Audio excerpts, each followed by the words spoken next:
Assab was a free port. Massawa was a free port to Ethiopia. This was declared early 1991.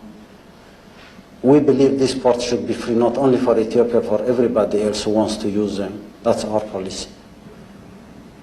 It's not a problem of conflict. It wouldn't be a cause of any conflict.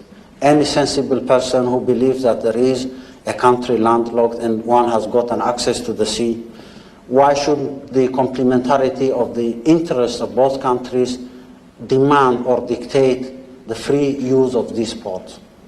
And with globalization taking everyone else by surprise, I don't see why the issue of ports should become a problem. It's never been a problem since 1991. It's not a problem now. It wouldn't be any problem in the future. It was the Ethiopian government which boycotted our ports and shifted to Djibouti. We said it's their choice. They boycotted our airports and cut any ties between the two countries.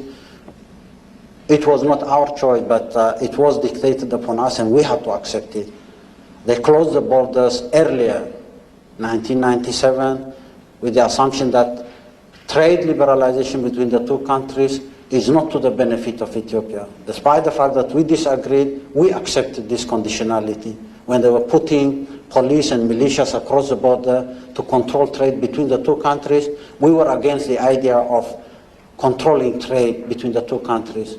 If a time comes when we have to open these borders and liberalize trade between the two countries, open the ports, airports for Ethiopia, the same thing for us, we wouldn't be losers.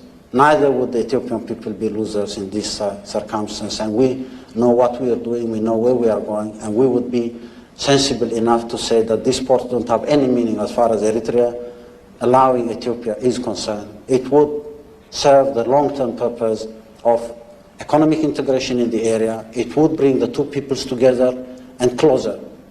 That's our conviction, and we will continue to work on that, even though we now are in a situation of conflict, and probably the situation of conflict is giving the impression that this is a conflict to stay for so many generations to come. I don't think that's going to be true.